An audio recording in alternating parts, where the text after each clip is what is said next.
Before the divided U.S. Senate vote late this afternoon, Republicans were united in their designation of Harry Wilson for comptroller.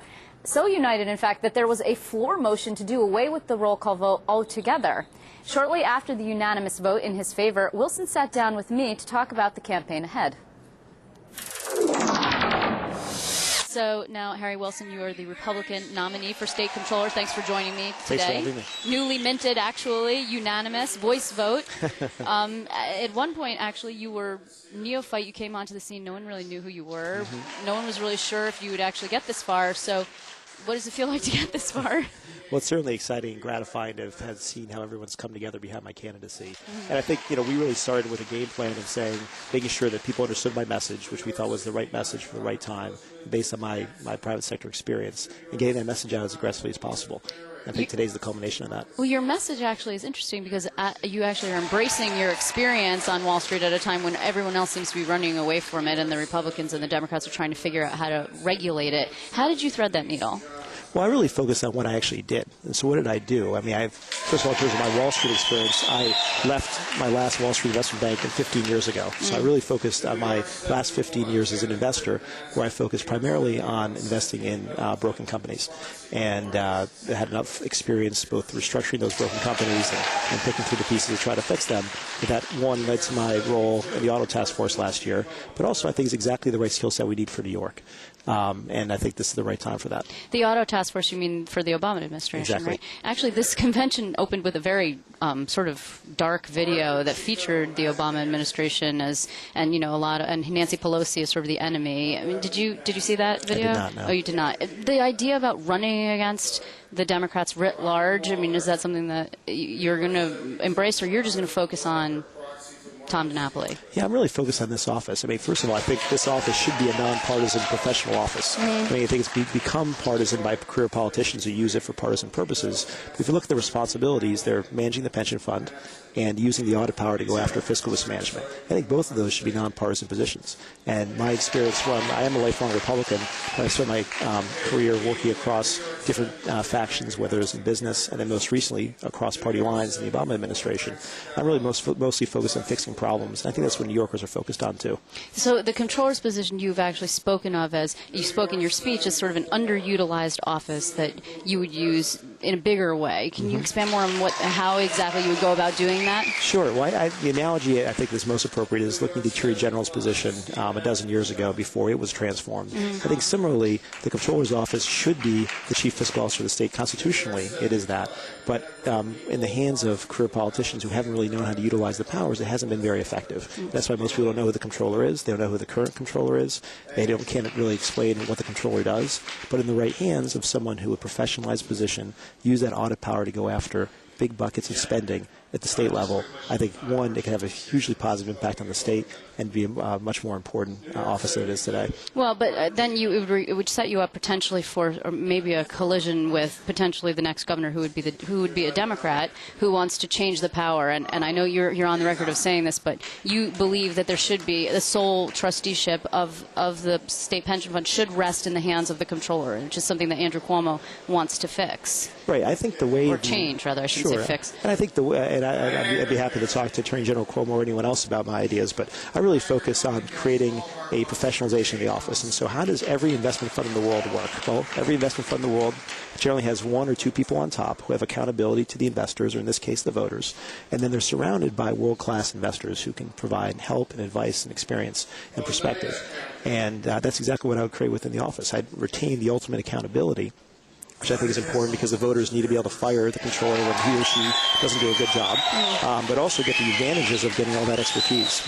We have more investment talent in this state than any other place in the world, and it's a crime that we don't fully tap into that for the benefit of New York State. But doesn't also as such a large investor, you have the ability to sit on boards and actually exact a certain amount of change on big companies, and past controllers have used that to, for example, like social justice efforts that big companies. Would you continue to do that to try and encourage companies to have, I don't know, minority hiring policies or whatever it is that they do. As a big investor, you have board influence on the board. Well, I think most of the past crusades have been to burnish the political credentials of career politicians in that office, as opposed to what should be the message, the mission, which is the best returns for the members of the pension fund. So you would no longer do that kind of social justice kind of I'm really stuff. focused on how do we maximize performance on a risk-adjusted basis.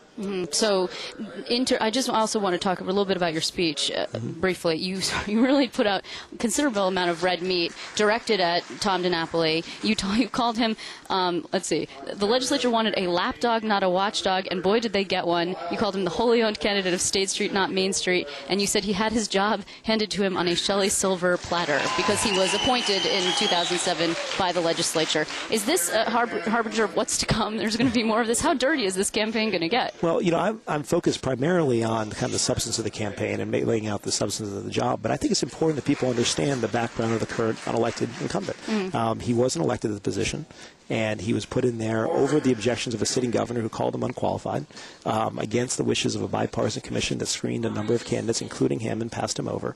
And I think our state's in a fiscal mess. It's no surprise that the guy who's the chief fiscal officer of the state doesn't have the qualifications or the experience to be there, as evidenced by even members of his own party. So do you, at that point, there were a lot of people who applied. I don't know if you remember in 2007. Sure. Did you think about throwing your hat into the ring at the time? No. You didn't. What made you decide that you actually wanted to do this? You gave up a pretty lucrative career in the private sector. Now have to go through sort of this arcane, strange political thing that you just did. You did quite well here, obviously. But what made you decide to do all of that finally? Well, if you look at my career, the thing I've really focused on is fixing problems. And I think the biggest problem New York State has is out of control spending in Albany. So about 9 months ago, I started thinking about, okay, if that's the biggest problem we have, how do I personally contribute to fixing that? I originally focused on, can I help support candidates who are reform-oriented and get them in office, Democrats and Republicans? By campaign contributions. Yeah, and raising money and things like that. But frankly, I came to the view that the whole system was so broken that what we really needed was better statewide leaders.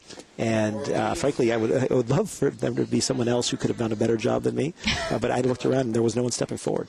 And so I really said, okay, there's an old Edmund Burke quote, all that is necessary for the triumph of evil is that good men do nothing. And I thought we're in that moment. We're in a position where we have this once-in-a-generation opportunity to get our state back on track. And the only way we're going to be able to do it, the only way we'll get past all these problems in Albany, is we get as many talented, reform-oriented people in place on both sides of the aisle in Albany starting next year. But to play devil's advocate for a moment, it doesn't seem, at least from the pension fund standpoint, that Tom DiNapoli is doing such a terrible job. Just today you have, an announcement. The State Retirement Fund posts a 25.9% rate of return for the fiscal year that just ended March 31st, and driving the value of the fund's asset to $132.6 billion. That's the third best performance that they've had to date since last year sometime. That sounds like they're coming back. The fund is coming back under his stewardship. Well, what the press release doesn't tell you is how much they were down last year. And what it doesn't tell you is that in the course of the 3 years that Mr. Napoli's been in charge of the pension fund, it's still down. But isn't that the market? Everyone lost money in the market. Well, here's the problem. The pension fund is different from the market because the pension fund is guaranteeing an 8% return to all the members of the pension fund. And that's guaranteed by us taxpayers. That's who's on the hook when it falls short. So if you look at the 8% they were supposed to make versus what they actually did do, which was lose money, then that gap is roughly $40-some billion. That's how much the underperformance relative to the 8% target has hurt us. Now, what it really means is we've got the wrong asset mix in place because we're taking on too much risk and leaving ourselves too susceptible to market swings when we are on the hook as taxpayers for that 8% guaranteed rate. So we need someone, first of all, who can be honest about what's realistic, and then create an asset mix that reflects that realism and doesn't leave the taxpayers on the hook. So we will be hearing more from you on that, I'm sure, as the campaign goes forward. And in the meantime, congratulations on your victory today. Thank you. There wasn't very much of a fight, but nevertheless, it must feel good to you. And Harry Wilson, I appreciate it. Thanks very much. Thanks for having me. You're welcome.